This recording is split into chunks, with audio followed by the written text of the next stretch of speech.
Hi, I'm Amy from Mare Wellness and Myofascial Release. In our video today, we're going to discuss meditation. And this is my cat Boo, who decided to be in the video today. So, a common theme that I notice with clients in my practice is people are stressed out. Our culture, it seems to be a badge of honor. The busier you are, the more that is respected and valued. And we don't often give ourselves the time to slow down, or our lives don't really allow us the time to slow everything down. So it's important to find little pieces of time, either in our week or preferably on a daily basis, where you can slow things down. And meditation is one of the best ways to do that. There's a lot of misconceptions about meditation. I think there's a lot of confusion around it when I talk to my clients about it too, and partially that's because there's many different styles of meditation, and those different styles of meditation say to do different things. But there are some common themes in meditation that we're going to talk about across all disciplines of meditation. Now, before we start, I want to make sure everybody knows that there is a lot of research that supports meditation as a wellness practice, but also to help with a lot of different physical issues out there. Good for the brain, good for the body. A really wonderful resource is the NIH, or the National Institute for Health. If you go there and start looking at what they have on their website, that can branch you into other reputable sites to find more research about wellness. So, as an occupational therapist and a yoga instructor, my goal is to help people find a type of meditation that works for them, that fits into their life. And as long as you're following some key principles about meditation, it doesn't matter where you do it. It doesn't matter what position that you're in. It doesn't matter the length of time. What matters is that you begin some kind of practice and that you develop some kind of consistency. Now, by consistency, I don't mean that you, at 7 a.m. every day, you do 10 minutes of meditation. By consistency, I mean that you're doing something on a regular basis, and that might be a few minutes every day, but it's at a different time of day. Ultimately, what we're after with yoga is to start changing the brain and how we react to stressors in our life. And the more consistency that you can create, the more you're going to shift and change your brain, and I'll talk about that a little bit more in a second. But the best way to change the brain, as somebody who worked as a as a faculty member in higher education for many years, one of the best ways to change the brain is through what's called interspersed practice. So sprinkling a little bit of practice throughout the day, at different times of day, and different intervals and different lengths, is one of the best ways to create change in your brain. Here comes Boo again. So, some disciplines will say specific time, specific length of time every day. As far as practicality goes and changing your brain, don't feel like you have to do that. If that works for you and that fits with your approach and your lifestyle and the way if you like things very scheduled, then that's great. Do that too. Okay, so the purpose of meditation is really twofold. One is what's happening to your body and your mind when you're actually on the mat or in a chair. It doesn't matter where you practice. When you're meditating, slowing your brain down and slowing your body down and releasing tension creates a lot of really positive physiological changes right there in that moment. But we're also looking for what happens off the mat. And when you're in your meditation and you're following the basic principles, then you're learning how to deal with what's happening in your brain and doing something with that. And then eventually that shifts to when you experience something that would normally cause you to react, you respond instead of react. You learn how to create that space of observing what's happening, and then choosing your response to it rather than having a reaction. And I remember the first time that I really noticed that in my own life. I've been meditating for many years, and it's been very on and off and not super consistent until more recently. But I noticed when I was in a meeting and something that normally would sort of set me off and kind of get that internal, oh, this is so frustrating, why is this happening? And then after the meeting, connecting up with other colleagues going, can you believe that? I noticed that I wasn't reacting in the same way. I was feeling very calm, and I'm like, this generally would get me going. And after the meeting, a colleague coming up to me going, can you believe that? And I'm going, yeah, that happened, yep. And they're like, well, why aren't you worked up about it? And I'm like, I am. It bothers me, but I didn't have that same physiological reaction that I would normally have. I could think about it differently, and I could sort of separate it from myself. And that has been a gift that I have continued to bring forward in my life.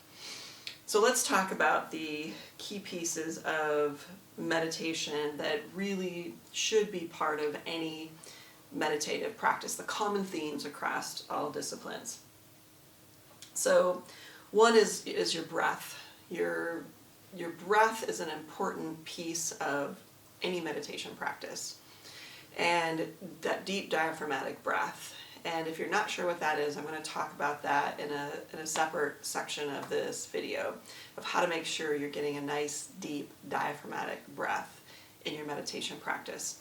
But the breath is something that we always have with us, and we can always bring our focus back to. And that's the next thing is focus. We have to have something to focus on. Our brains are wired to be thinking and searching, and our brains are always giving us information. And unless you're an incredibly unique, special person, we can't turn that off. It's more about learning how to manage it. And having something to focus on helps us distract from a lot of that. It gives us something in the present, which is the next thing, is mindfulness. Being mindful, being in the present. A lot of our stress comes from things that happened in the past or things that we're worried about in the future. And generally what's happening in the moment, not so bad. So bringing yourself into the present, being mindful with something to focus on, which is often the breath, those three things, it are three key components. Okay, so another one is focusing on the process, letting go of whatever outcome you think you want. Like if you say, I'm going to meditate for 5 minutes, and if you don't get to 5 minutes, that's okay. Let go of that outcome. It's more about the process. The process is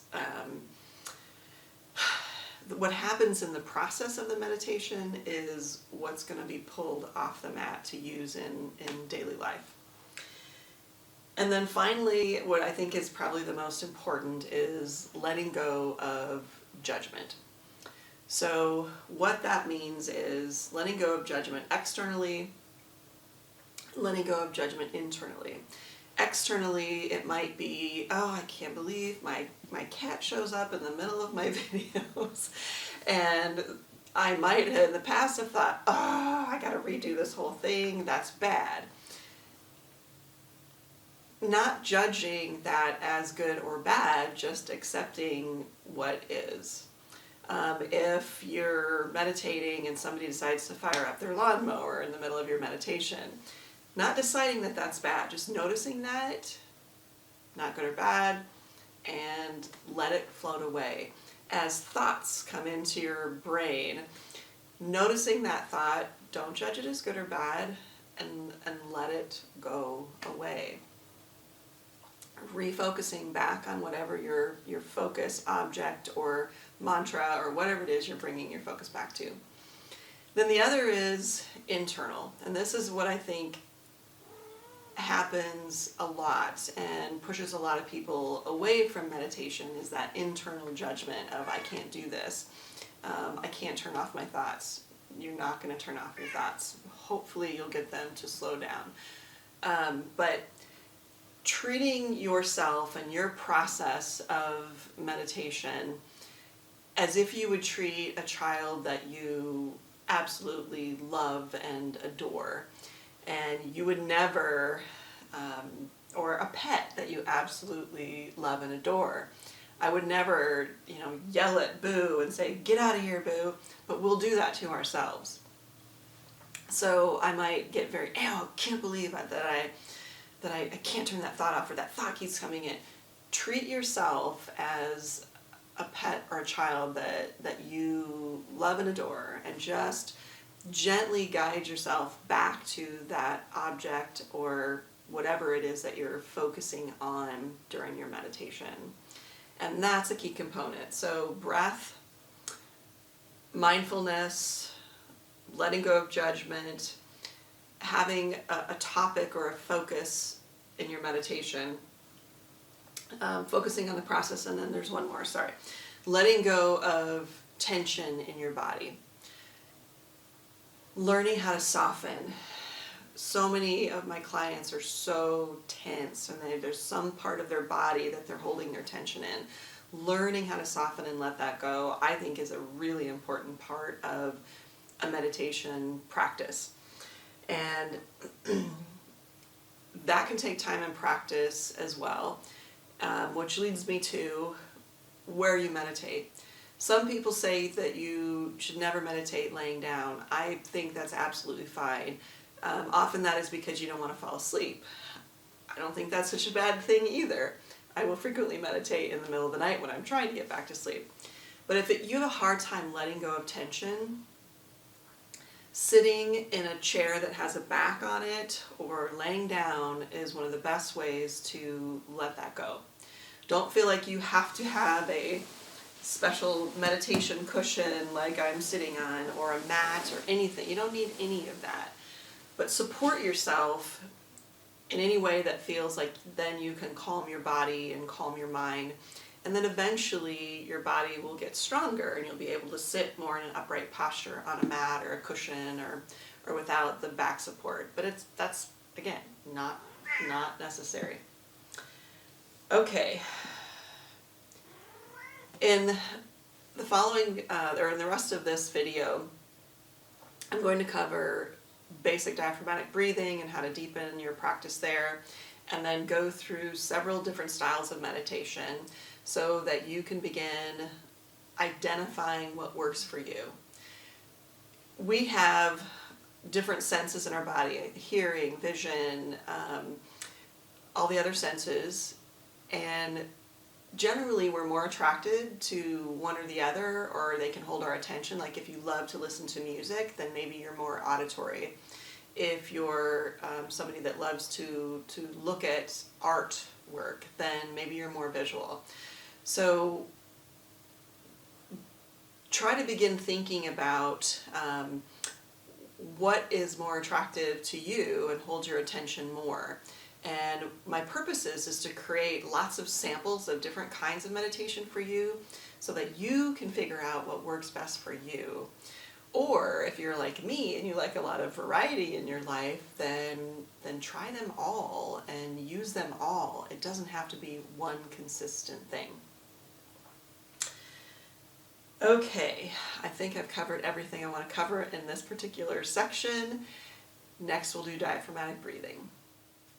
I wanted to mention a word about apps. There's a lot of apps out there that you can have on your tablet or your phone to help you meditate. And I think they're absolutely wonderful. There's a lot of free ones and there's a lot of paid ones. I don't necessarily recommend one over the other.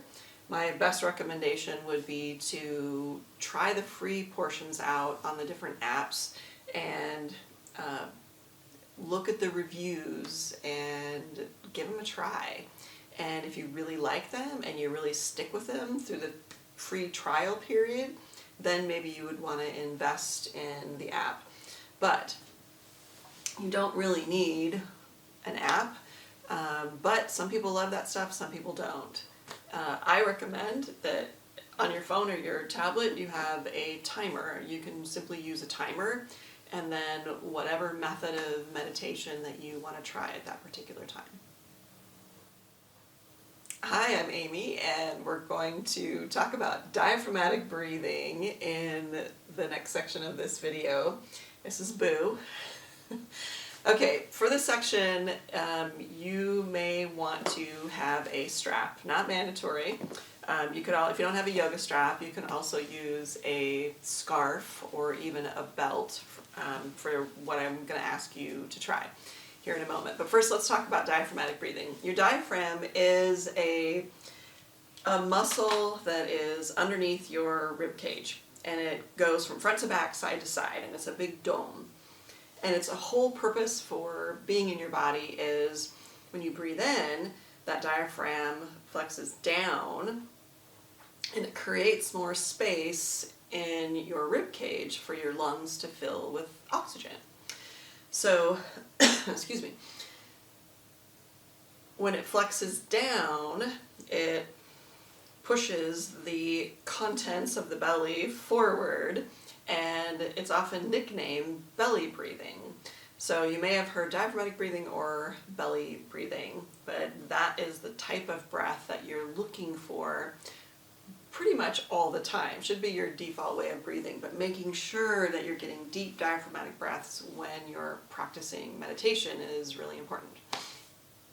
So why? One is your diaphragm that's why it exists in your body, is to help you breathe. And two, the vagus nerve runs through the diaphragm. The vagus nerve is a nerve that comes from the brain, comes down the neck, it innervates the heart, innervates the gut, and it helps when that nerve is stimulated, it helps shift the body from that fight or flight, that sympathetic state, into the more relaxed state or the parasympathetic state. So one of the only ways we can do that is through use of the diaphragm to stimulate and calm our bodies by stimulating that nerve. Also, when that diaphragm flexes down, it creates a lot more space and we get a lot more oxygen in our lungs, and that well-oxygenated blood is really what keeps our tissues healthy. One of the reasons that keeps our tissues healthy. So very important to incorporate that in your life, as I said, as your default way of breathing. In our culture, we tend to sit a lot, so we contract this area, and it makes it more difficult to get a nice deep breath. Also, in our culture, along our teenage years, whether you're male or female, we tend to start sucking it in because you want a small waist and a big chest to start to attract the whoever you're attracted to.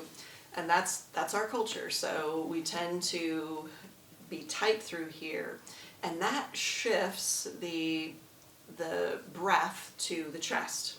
And the muscles of the chest and the upper ribs are really secondary muscles to breathing. And if we're not using our diaphragm, and we're frequently using the upper muscles to breathe, we're lifting the rib cage against gravity, creating a lot of tension and tightness and overwork of the muscles up here. So shifting that breath down and letting these relax can really improve the tension in the neck and shoulders. Okay, so why the strap? The strap is going to help you identify that the diaphragmatic breath is really not just the forward movement of the belly. It also should be all the way around the body. I want you to feel the ribs, lower ribs moving as you do this. So if you have any rib issues, any injuries or issues in that area, you might just want to skip this. But what we're going to do is bring the strap around kind of at the bra strap level. We're going to cross it in front of us and just gently snug it up to your rib cage. You make sure you're not too low on the ribs. You want to be nice and high on the ribs. And just give it a nice pull. Relax your shoulders down and snug it up. And okay, so I want you to take a diaphragmatic breath and then feel the lower ribs pushing into your strap. And then as you exhale, what I'd like you to do is really slowly force all that air out. And then snug up your strap just a little as you feel the ribs coming in. And then hold the strap there, and then breathe in again and push against the strap.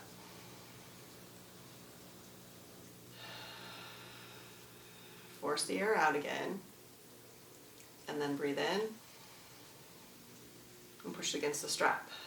And feel, the next time you do it, feel the two sides of the ribs expanding outward, but also feel it in your back as well, so that you're feeling the whole rib cage move. Now she's rubbing against my tripod. Feel the whole rib cage move as you breathe in using your diaphragm. If you do that again and you use your chest muscles, you're not going to feel that movement of the lower rib cage, and it's a very different sensation. So, boo cat. Come here. So that's your deep diaphragmatic breathing.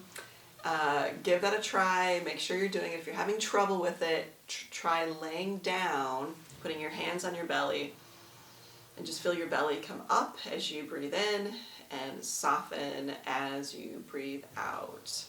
Okay, hope that was helpful, and we'll move on to some more meditations here shortly. In this meditation, we're going to keep it super, super simple. This is a meditation you can do anywhere in any position, standing, sitting, laying down. I've used this particular meditation is probably my number one go-to meditation. I've used it standing in line at the grocery store when I'm frustrated because there's long lines and I want to get out of there. But I use it probably most commonly when I'm trying to get back to sleep in the middle of the night. So it's simply focusing on your breath and counting. And you have lots of options with this particular style of meditation. When I'm in line at the grocery store, I'm counting every exhale I count. And I typically like to count backwards because that tends to hold my focus more than counting forwards. So I start at 10 and work backwards. So inhale, 10. And I don't say it out loud, I say it inside my own head. 9. And exhale.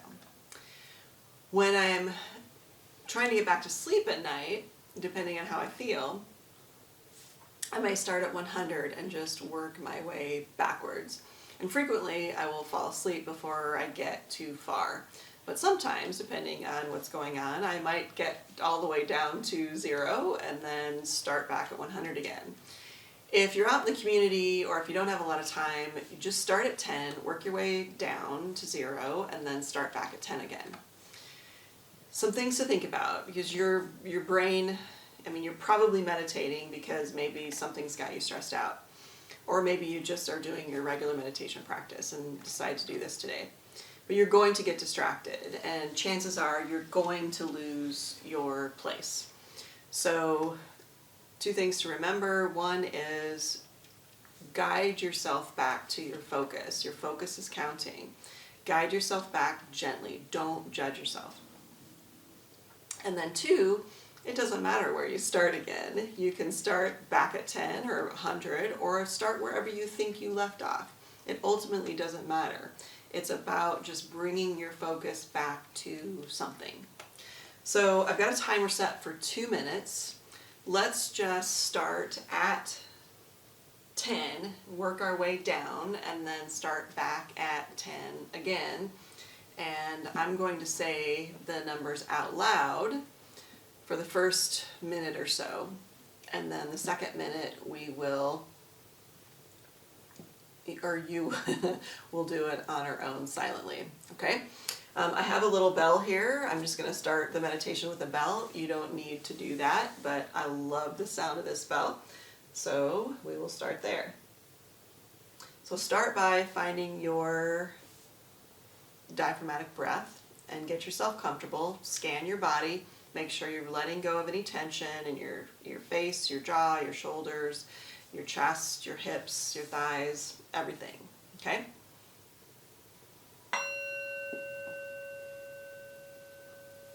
So inhale,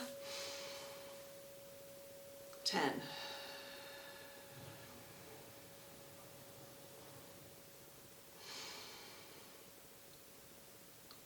9.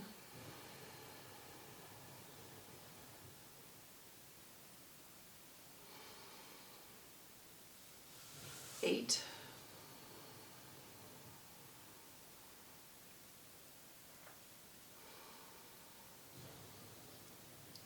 7.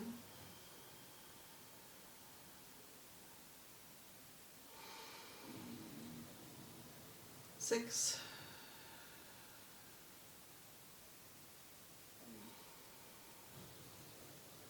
5.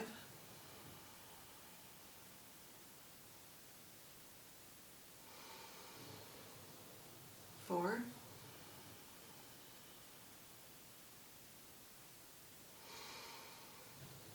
3.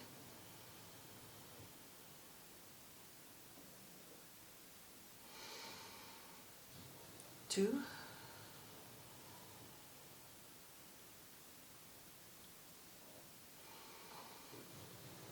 1. Continue on your own.